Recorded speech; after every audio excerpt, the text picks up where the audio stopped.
All right, this is hashtag homeless. Hashtag homeless. Day. Friday, Saturday, Sunday, Monday, Tuesday. 6. Day 6. I had to think about that for a minute. It has been a rough ride. You can see how sweaty I am. I just got back from quite the adventure. And I had some stuff I was going to talk about today with you all.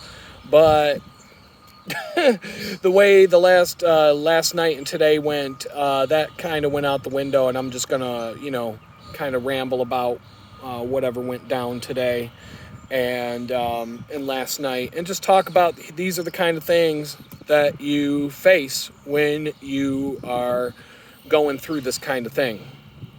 I found one of the quiet parks close to where I need to be walking soon, and I've got some time to kill, so I can sit and have a chat with y'all. The comments are great; keep them coming.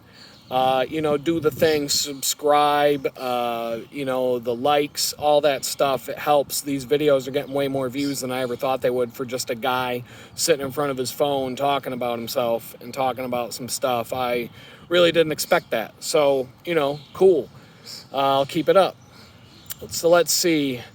Homeless day 5 was a long day. I shot a video yesterday, but then I went back and did some more job searching, and then after dinner, really bomb dinner at the homeless shelter. Some of the meals that they cook there, I'm not gonna lie. I've been out of prison for 7 weeks or so, closing in on 2 months, and some of the meals I've had at the homeless shelter are the best meals that I've had since getting out. Who would have thought? But it was some sort of a barbecued pork dish with the best macaroni or the best pasta salad I've ever had, and a pretty decent potato salad, along with some fresh baked chocolate chip cookies, and I don't know, there was something else in there. And I'm telling you, these people, they do not let you leave the table on an empty stomach, and quite the opposite. You will be feeling like you just had Thanksgiving dinner every meal at this place. Really, I know I said some things yesterday that irritate me, and they will irritate me, just because it is what it is. But there's so many good things about this situation, about these people, and about the community in general around this place, that it's a jewel in the town of Jamestown, New York. I'm telling you, I hope that I can get back on my feet and give back to this cause, because I'm just kind of inspired by the whole thing. One of the things that I thought of that's been put on my heart by the good Lord, I was a bicycle mechanic for years when I was young, and I'm heavily into bicycles. I have 2 bicycles being stored for me in Pittsburgh, because I just don't have a safe place to keep one right now. Or I didn't think I would have a safe place. So I'm walking around town. I don't care. I'm getting the exercise. I am losing weight and just getting in shape like crazy right now. And I just had a girl flirting with me as I was walking across the park, and I did nothing to invite this. She walked right over to me, and if it weren't for the fact that I'm homeless and feeling self-conscious about that, who knows where that would have led. But, we're just going to take things one day at a time. I got other things to worry about right now. And, but, it's good to know that, walking 10 miles a day is, going to pay off in ways that maybe I just don't know right now. Because it certainly did not feel good yesterday and today, I'll tell you that. I had a job interview at 9 p.m. like I talked about in yesterday's video. And I left after dinner to go to that interview.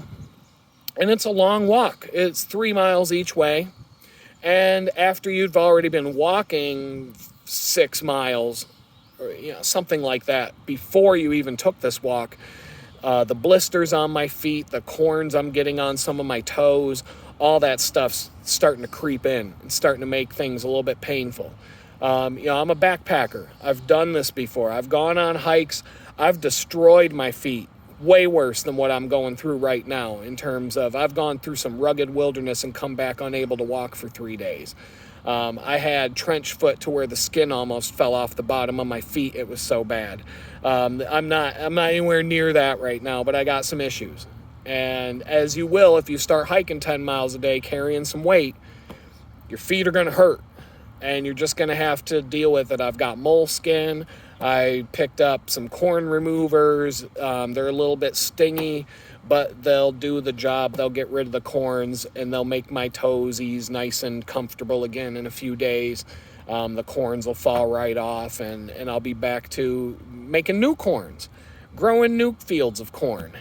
But last night, this interview, the awkward interview, because I had to make an awkward phone call the day before, it went okay. The subject of my arrest and the whole situation that I'm going through came up. I bring it up voluntarily right off the bat. Not the first thing we talk about, but when things start getting weird, like why is this guy who obviously is successful, he's obviously not Burger King material, like he's obviously progressed past the Burger King years in his life, why is he coming back? Like what's going on here? Why did this guy show up walking through the suburbs with a backpack? I had a small backpack yesterday. We just got to cut to the chase and talk about it. And the guy was really cool. One of the things I've noticed since I came home from this ordeal is that, put it this way, the only two people I have spoken with since I was arrested who told me I deserved it, got what I deserved, and are fine with what happened to me were two people. One of them was the prosecutor, and one of them was the judge. That's it. Every other person I have ever talked to ever about this, they look at me like, oh my God, you went through that? They did what to you? Over a social media post? Are you? And then they basically go on a rant about how we live in a third world dictatorship and our country's going down the toilet, which it is, and it is. And, anybody who thinks America has a future is, you're delusional. This country's done. But in the meantime, I got to do what I got to do to survive. So that's about as political as I'm going to get on this channel. America's done. Republicans, Democrats, they're trash. The end. I mean, what else is there to say? I could make a whole living talking about that in great detail. There are people who do that. What's the point? It's a done deal. So I went to this interview last night, and of course the manager, he went on a big anti-government rant after I told him my story, and I was honest about everything. I said, look, you can type my name into Google, you're going to find this stuff. It's not like I'm going to be working here for a week and somebody's going to come up and say, oh my God, I read something crazy about you on Google last night. Yeah, I'm not doing it. We're talking about it. Before this becomes an issue, I'm just not hiding from it. It's pointless. It's stupid. It's not like it's not like some small crime that was brushed under the rug and there's no news coverage of it. This was global. This was Fox News, CNN, MSNBC, The Times, The New York Times, The Washington Times, The Washington Post, The New York Post, all the local stations, Pittsburgh, Rochester, New York, Buffalo, New York. People all across the country were calling my best friend to ask, hey, what the hell just happened to Adam? I just saw him on Fox News. What's going on? CNN, they're blasting him. ABC Nightly News, 6 o'clock. He's all over the place. What happened? Yeah, so what do I do about that? I can't just walk into, there's no job I'm going to be able to get where I'm going to slide in the door like nothing happened. And then, oh yeah, by the way, just please don't look me up on Google. So this job interview, it went good. The guy wanted to hire me, said give me a couple days, we're having some computer issues, etc., etc. I wasn't really excited about it, but it's a job. And I said to the guy, I'm just looking for an opportunity to get back on my feet. I'll do anything, front of the house, back of the house, whatever you need. I'm not social by nature.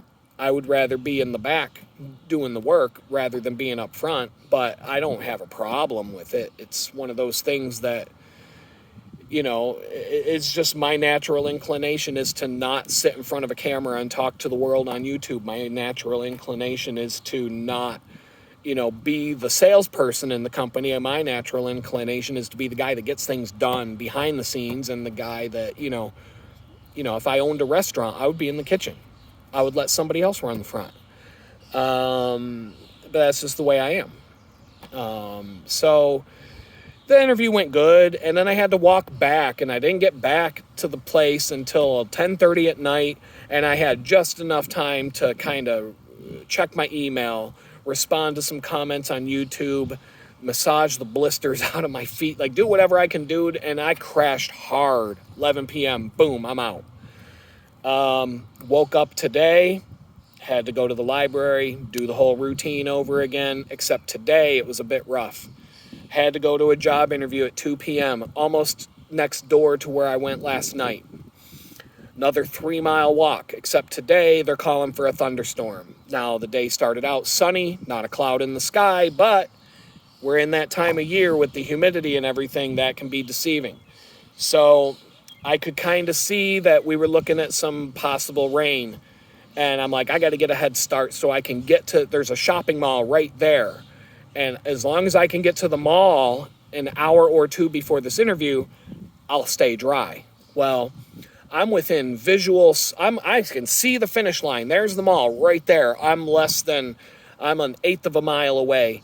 And it went from good weather to a torrential downpour, to where when I got to the mall and walked in the door, I may as well have jumped in the river with all my clothes on, climbed out of the river and walked into the mall. I would have looked exact. In fact, I would have been drier if I had done that. This downpour was intense, but my trusty $7 bag from Salvation Army came through. Not a thing got wet. I did pull out I have a collapsible like rain jacket that, folds up to a little pouch this size, and I was carrying that today, but forget keeping me dry. I draped the rain jacket over the bag to protect my laptop and my other gear because the downpour was so intense that I didn't trust the bag. So I did what I had to do to protect my stuff. I have clothes. I brought a change of clothes, thank goodness, because I needed them. I looked like a wet dog coming into this mall. I'm in JCPenney, and it's a dead mall. There's no other stores. And I'm like, I looked at the lady who's looking at me with a smile, and she's just laughing about the rain. And I'm like, so, you got any umbrellas? You're going to make an easy sale today.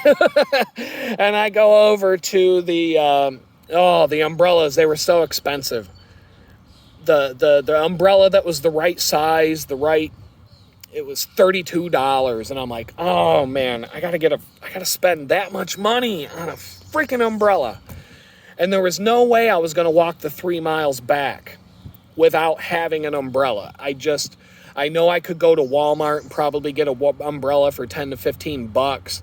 Maybe the quality wouldn't be as good. I'm in a jam. It's pouring rain. I don't know when it's gonna stop. I'm not leaving this mall I'm changing into dry, good-looking, like, clean, crisp clothing. I am not going, and I'm not putting the wet stuff back on. A wet pair of jeans is not something I'm going to walk 3 miles in unless I'm already outside.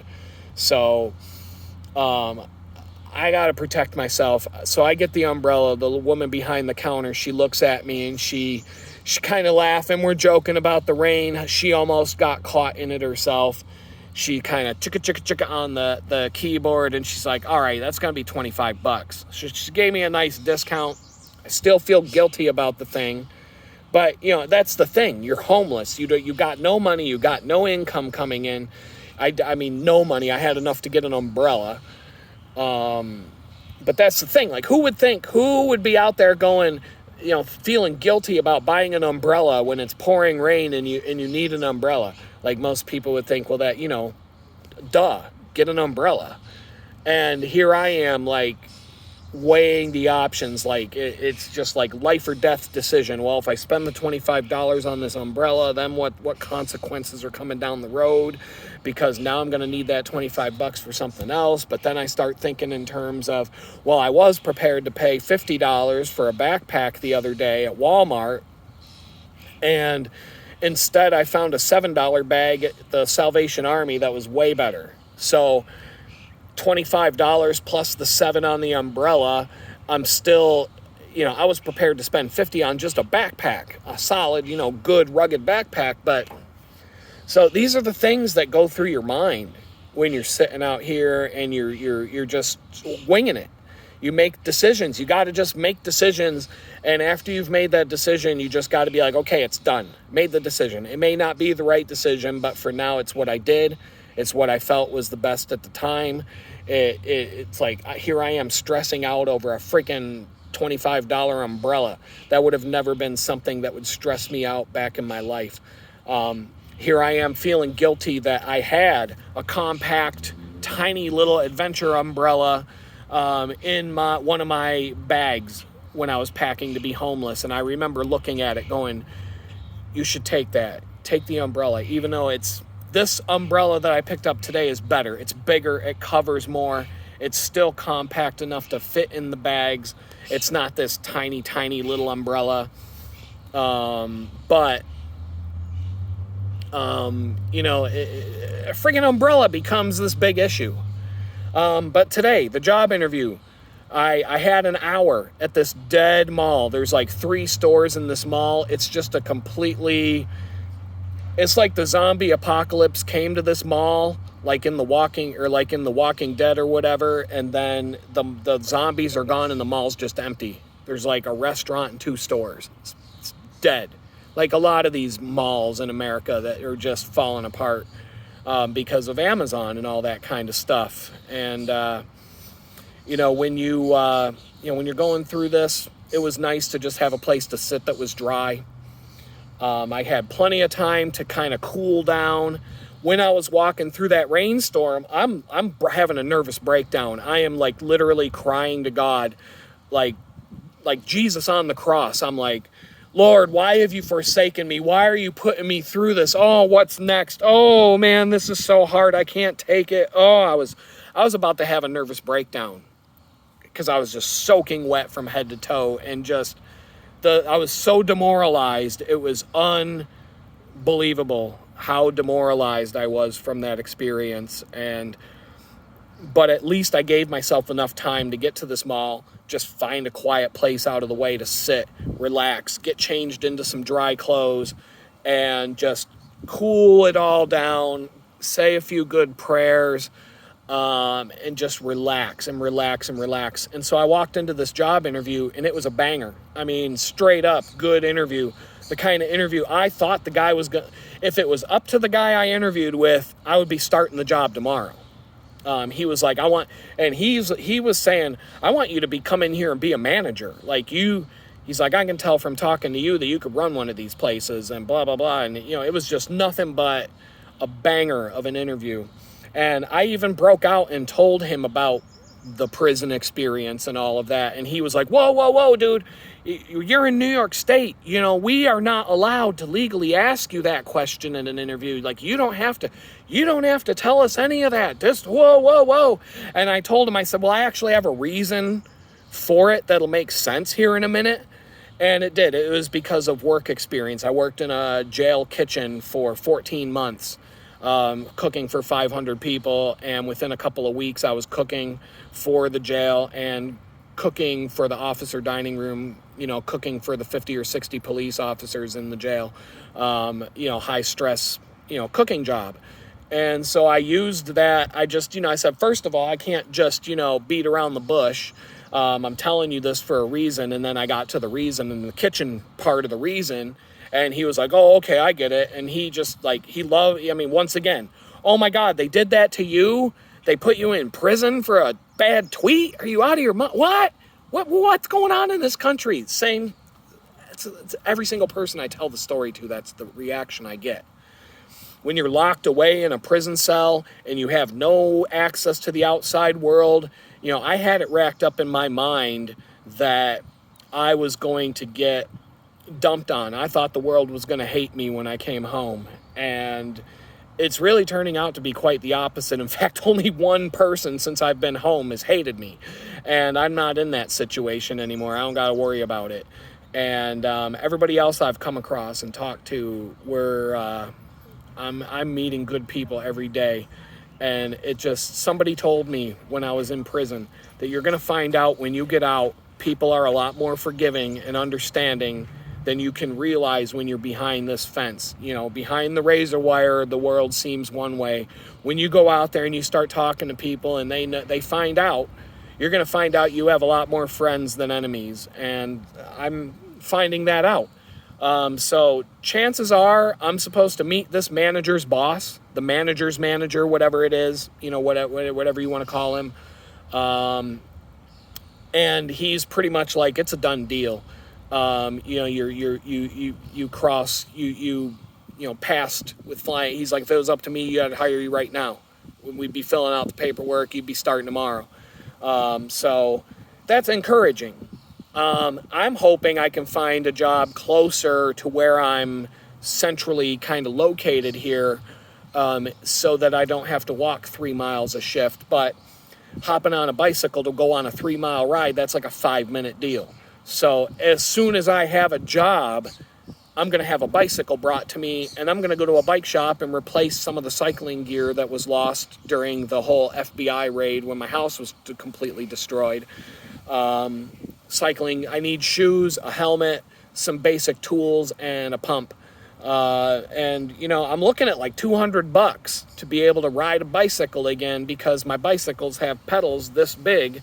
And, call me a spoiled brat. But if I'm going to ride my bikes, I'm going to do it right. I'm going to get the cycling shoes. I'm going to spend $60 on a pair of cheap cycling shoes, get a helmet. I'm not going without a helmet. I can tell you, I've been in crashes where my helmet broke in half, more than once. So I won't ride without a helmet again. And basic tools. You get a flat tire, you don't have any tools. You're walking the 5-6 miles to get home.